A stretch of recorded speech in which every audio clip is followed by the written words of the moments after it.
Hello, everybody. This is Mark Shaw with Council on Aging of Volusia County. I'm here with Russ Royce, Master Gardener here at Derbyshire Gardens. And we're here to talk about fall harvesting. Russ, welcome. Good morning. Good morning. Glad to have you folks back here with us. Terrific. So last time we were here, you were just starting the seedlings, I guess, from some lettuce plants and things that you're getting ready to harvest tomorrow for a farmer's market. Tomorrow we're going to be having a farmer's market, and with the help of Embry-Riddle University students that come down here to help us out, we're going to be harvesting quite a few things. We're going to be harvesting mustard greens. We'll kind of do a little walk around and we'll show you where all this stuff is and how nice it's growing. Terrific. The garden has been really doing great. One of the things we probably last time we were doing this live event, we talked about sweet potatoes, growing sweet potatoes. Well, we're still growing them and they're still harvesting. Let's see some of those. Give you a little bit of show you exactly how this works. So This particular plot that we have here has grown over. Somebody planted some sweet potatoes in here and abandoned the plot. So we're going to be cleaning it out here in the near future. This stuff here is all sweet potato vines. I'm going to show you this one, I'll show you another one. okay. Well, what we do is we try to use a pitchfork like this, be gentle, somewhat gentle in going in here and trying to pick up underneath it and look for sweet potatoes like this one. Look at that. No. So what we'll actually do is we'll go in here and we'll wash it off and we'll store them either on the bed. In this particular case, we have a bin out back. We store them and let them sit around for a week and then we sell them. That's great. Can't be any fresher, right out of the plot. Right out of the plot. And sweet potatoes are very healthy for you. They have an array of vitamins and minerals, including iron and calcium, and they're a good source of vitamin B and C, so they're very good for you. And here's another one I'm pulling out. You can see how it's attached to the vines. Pull it out like so, and we begin harvesting. So Look at that. they are so good.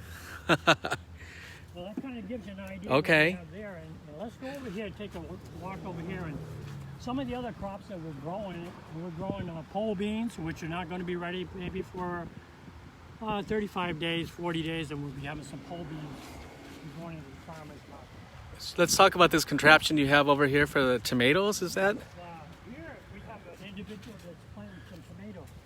And rather than use the conventional way of staking up your tomatoes, what we're doing is we're using this type of a system, which is pretty well known in the industry. They use it inside large buildings, and they may have their wires up here 9 feet tall.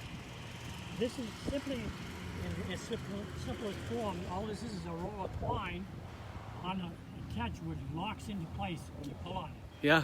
And to release it, you just bring your twine down like so. So you attach it to wherever you grab your tomato, release it up here, and you pull it down. You would bring it in here like so. You have these special little clips. What they do is they actually click on there like so. And you bring it over here and twist it on the tomato. Look at that. It guides the tomatoes right up to the vine, huh? So it loosens up during the year or a day or whatever. We just tighten it up a little. That's pretty So cool. it's very convenient for Yeah. us when we're not here 24/7. Sure. So it works out very good. That is. Let's look at some of the stuff that you're going to be harvesting this weekend. And you can see all this stuff in the soil here in the bed. Yep. This is straw. Keeps the moisture, keeps the weeds out. We also are in the very near future, maybe 40 days, 35, 40 days, we're going to have strawberries. We plainly don't. We'll have to come back when you harvest those strawberries. Yes, definitely. We'll have to. Yeah. This is mustard greens. We'll be harvesting that tomorrow. Well, that's a very healthy alternative. We're also going to be doing college. We have some students from Embry-Riddle here right now that are doing the hard part. All the weeding. That's good. And what's behind you here? What we have over here is this is cauliflower. And as you can see, it's doing very well. And once again, everybody, this is all on a drip irrigation. We don't come out here and water. It's all done automatically. We have a bed here of kale. Kale's very healthy for you. And this bed here High in calcium, yeah. is just one of several that we're going to have. Plus, before we end, we'll show you over there underneath the tower. grow. Terrific. And then what's over here? What's this colorful Swiss thing? chard. It's a rainbow style Swiss chard, which does very well. It's doing extremely well. And kind of tucked away up here in the corner, we have some squash, summer squash, a variety of summer squash. Look at those blooms. Yeah, loaded with bloom. And you can see some of the fruit coming out right here. Yeah. And I would say probably next week they'll be at a size big enough so we could harvest them. This is a new bed of lettuce that we planted. We constantly need lettuce. It's very popular. Boy, lettuce like this is so much better for you than that iceberg lettuce that you typically buy in the store, which is basically nutrient-free. This kind of lettuce is really healthy for you. Loaded with nutrients. Yep. Yes. And it's so good, so much sweeter, such a difference in the quality and the taste. Sure, yep. Especially.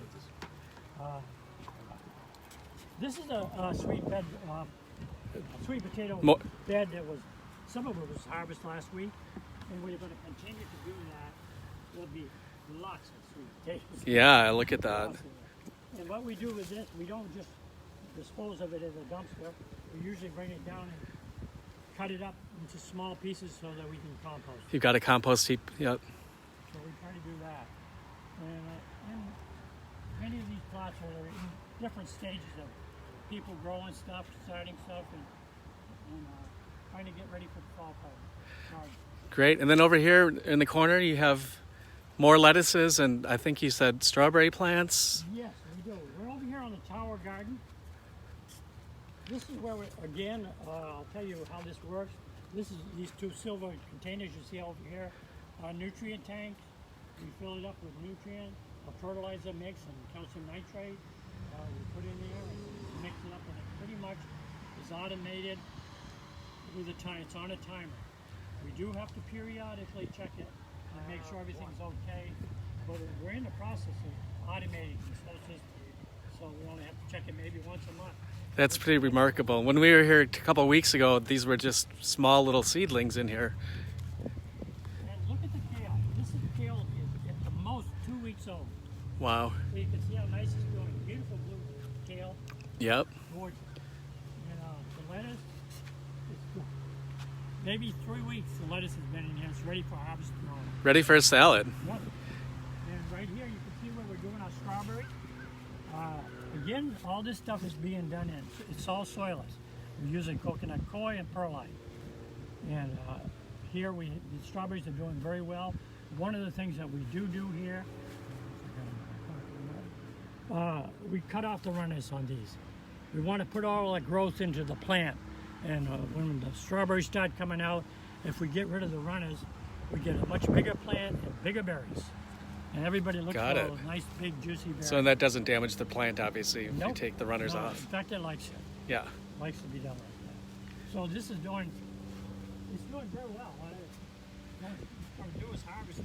So all of this will be harvested tomorrow morning Not all early, of it. or? We'll do a percentage of it. Okay. Because what we have left over, we usually take to Hope Place Okay. down here, and they can always use it in their kitchen. Terrific. We try to, during the week, we gather up some lettuce. We need to harvest before it bolts, and we'll take it over to Hope Place.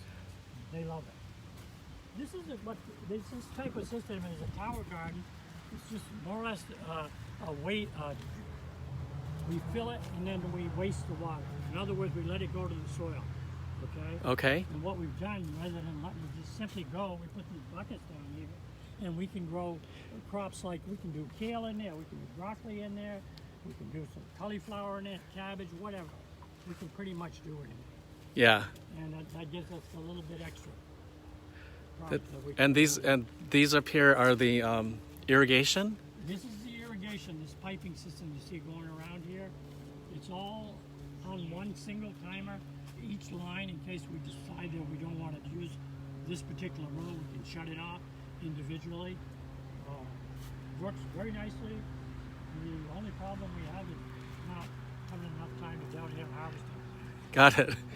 It's pretty good. Well, that's pretty phenomenal. And what do you got over here? And over here we have another system called a Dutch bucket system. And this system is a little bit different, still hydroponic, still soilless. We're using coconut coir and perlite. And you can see the water hoses going in here.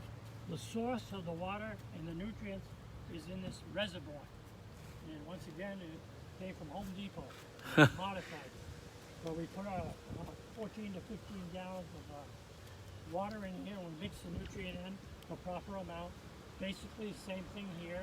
We just change that formula a little bit because tomatoes like a little bit more nutrient. So these tomatoes will be growing similar to what I showed you on that over there using string. We're going to do the same thing here. We'll put wire along the top, put hooks up here, and Got it. Give them something to climb up. Yeah, right. and these tomatoes have only been in here a week, and when they came in, they were like that. Yeah, look at them already. They grow very quick because there's no obstructions. It just goes right for the nutrients. Yeah. As we have good weather, a little more sun. So good to be in Florida that you can grow all these kind of plants and vegetables this time of year. Yep, this is a blessing. Yes. So So, harvest time, Thanksgiving, fresh crops will be right here. well, thanks, Russ. I really